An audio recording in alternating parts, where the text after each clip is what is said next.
Good day, everybody. Welcome back to another video. Today, about to react to He Just Got Exposed by Maury. You know what I'm saying? It's about this Drake and Adin Ross thing with Stake. You know how that gambling shit go. Let's see what it's talking about. So, ladies and gentlemen, it looks like it is a bad day for Drake and his partners over there at Stake, including Adin Ross. We all know who Adin is. According, and this is very bad for him, he's been hit with a RICO. A RICO is basically like a criminal case where the head honcho, you know, the leader, in this case may be Drake, and his little peons below him can all be swept up on criminal charges because they're a part of a quote-unquote criminal organization. This was, I believe, a law created in New York City for the mob and other crime families and organizations because typically the head honcho would, you know, have his little goons. Goons used to be a different word. Goons used to have a completely different meaning, but basically they would let their goons, their little minions, do the dirty work for them, kill somebody, rob somebody. That way they wouldn't get pinned with a crime. Essentially, they would be untouchable until RICO came into effect. And basically, from then on there, if you hired someone to do the dirty work for you and law enforcement could prove it, you were pretty much catching the same charges. So with that little explanation out the way, Drake has been hit with a RICO lawsuit over alleged gambling scheme with Stake. Additionally, other outlets via the Rolling Stone say Drake and Adin Ross used online casino money for artificial streams, lawsuit claims. So apparently he was using Stake or feature on there, the tipping feature, to artificially boost music streams, which sounds kind of weird. But anyways, I'm gonna get into this article now. From Complex, they say Drake and Adin Ross are being sued over their promotion of Stake. The federal class action lawsuit, as reviewed by Complex, was filed in Virginia on Wednesday, December 31st, so for the new year. It claims that the website is operating as one of the largest and most profitable illegal online casinos since at least 2022. And guys, I'm not entirely sure about that. I thought Stake was a verified online gambling website. That's what I'm saying. I thought they was legal. I know they got Stake US and then Stake outside of the US, and they like operate differently because you know the US got certain laws, but like I mean they're still legal though. I thought. Wasn't aware that it was quote unquote operating as one of the most profitable illegal online casinos. Like, isn't it just one of those websites where you can gamble and play games as long as you submit your ID? Again, this may be a mischaracterization of the company from the plaintiffs. They say plaintiffs Lashana Ridley and Tiffany Hines allege that Stake misleads consumers while allowing real money wagering disguised as virtual currency play. The platform supposedly advertises that it does not, and I quote, offer real money gambling, and that, and I quote, no purchase or payment is necessary to participate or play Stake games. And if so, that is crazy because I was under the impression that people were uploading real money to their accounts via a debit or credit card and gambling. I mean, correct me if I'm wrong. That's what this Stake is about, no? They also say, and that's very much what Stake is about. Any gambling site, I hate when they be saying that. Oh, you don't even got to put no real money in. Cap, then what's it for? We all know it's to make bread. I don't even know. That it provides the ultimate social, safe, and free gaming experience. So you're telling me Stake was marketing their platform as some kind of free gaming experience this entire time? Because if so, holy shit, they might just end up going down. I'm not gonna lie. But the article goes on to say, false advertisement is one thing. You know, you can't get penalized for that. But realistically, anybody who's going to a site known for gambling and is thinking, oh, what? I only gotta use. You're not going to it to play Candy Crush for nothing. No, you're gambling. You know what you're doing. Complaint says the statements are false because users buy gold coins that are always bundled with Stake cash, which can be cashed out 1-to-1 for US dollars. Interesting. So this is a little elaborate scheme. So they may be selling gold coins, right? Like actual gold coins backed by US dollars in some kind of. I swear I heard what's his name? Trainwrecks. The gambling streamer, you know, who's real big and he was promoting Stake forever ago. I swear I heard him talk about this exact thing, but framed it as not illegal. Like he was saying this is why there's the Stake US and Stake non-US. And it was like some type of loophole.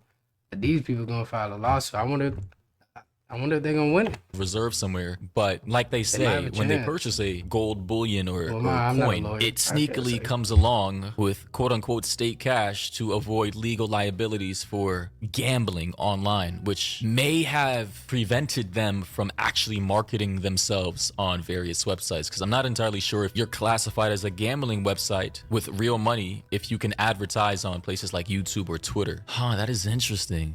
how that possible loophole exists. And I'm pretty sure these guys have made billions of dollars by now. Like, I think Stake is worth like $10 billion at this point. And of course, I believe like Stake has lobbyists, like they lobby on their behalf. Every successful billion-dollar company does that, right? To make sure politicians don't look into their company, right? Wait, so was it the owner of Stake that was that has a lot to do with Kick, or was that a different gambling company? Because I'm pretty sure that was Stake that was in business with Train and Adin Ross with Stake with Kick and all that. So you know he was pouring so much money into that. You gotta grease the pockets of people in power. That's how that works. If you want to stay in business, that is. Not always, but oftentimes this is the case to keep people off your back. Anyway, they say Drake and Ross are characterized in the lawsuit as, and I quote, zealous and I quote, paid promoters of the platform with incentives to mask the true nature and extent of their conduct. So this is how Adin Ross got filthy fucking rich off of streaming. Makes sense.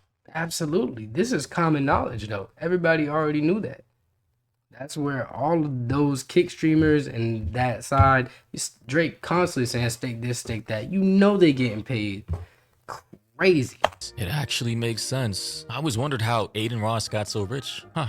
Stake has been likely paying Adin Ross hundreds of millions of dollars since the... Maury. But, like...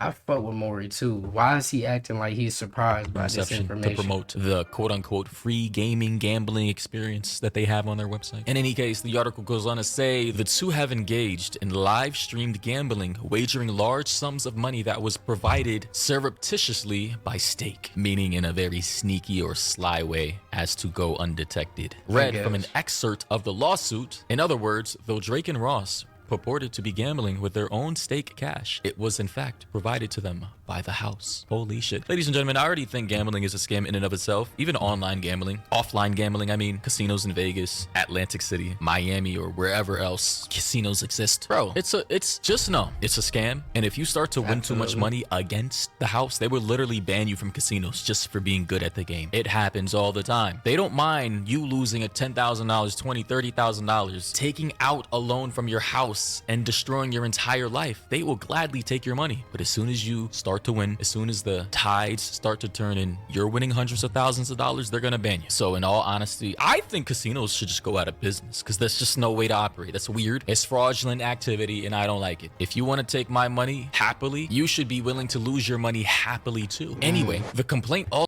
Good luck with that, buddy. Also claims Stake's internal, and I quote, tipping system was used by Drake, Ross, Adin Ross, and Nugan, I think how you pronounce it. My boy said nuke.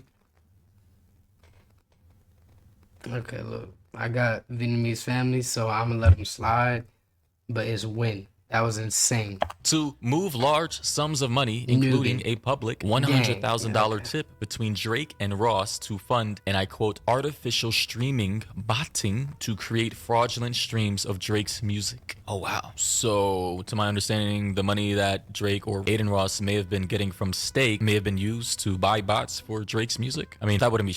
That's a crazy loophole to go through to get these bots. I don't know about these other niggas out here. I ain't heard of nobody using a gambling site to get fake streams for the music. But if that's true, that's insane. Do the people that sue have any proof for this whatsoever? I need... Shocking. I mean, pretty much all artists use bots or have used bots in the past, except for Taylor Swift, because, you know, she's Taylor. And possibly excluding The Weeknd because he's The Weeknd. But yeah, they say... What kind of excuse is that? She's Taylor. No Taylor Swift hate, but what do you mean? So just because she's Taylor, she don't bot? I still think Taylor botting out here. This was in an effort to fabricate pop. And she had like 22 different versions of her last album. Ain't that like some sort of botting? That can't be right. Popularity, disparage competitors and music label executives, distort recommendation algorithms, and distribute financing for all of the foregoing while concealing the flow of funds. Wow. Both plaintiffs say they lost money after being misled and seek damages, penalties, and an order stopping the conduct. Drake, who reportedly signed a $100 million endorsement deal with Stake in 2022, was also named as a defendant in the two Stake-related lawsuits, both filed in October of 2025, just days apart. Ross was also named a defendant in the aforementioned October lawsuits. He responded to the lawsuits during a live stream, calling them effing bullshit. L fucking mans.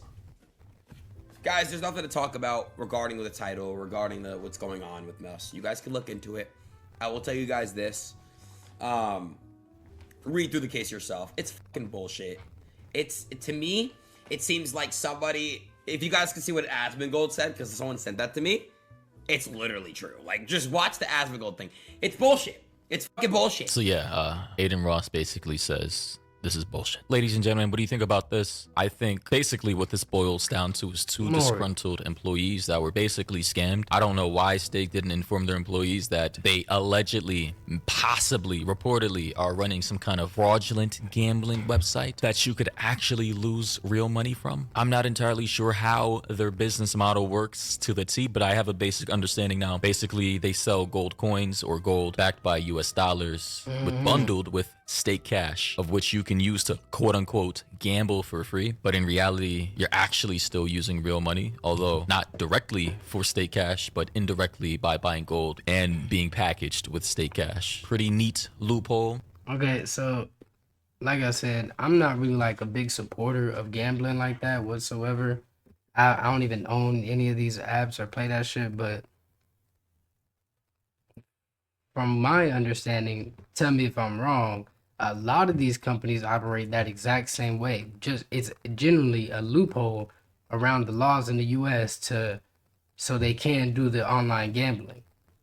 From my understanding. I don't know if it's different with different companies or if that's the only one that operates that way, but shit, even in video games and like CS:GO and damn Call of Duty and shit, you can't just buy certain shit. You gotta buy a virtual currency and then spend the virtual currency. That's very common in a lot of things, even if you're not one-to-one buying it. But I don't know. I don't know. But yeah, we'll see what happens with that. What happens with that. Y'all let me know what y'all think. Like and subscribe. I appreciate y'all watching. Yeah.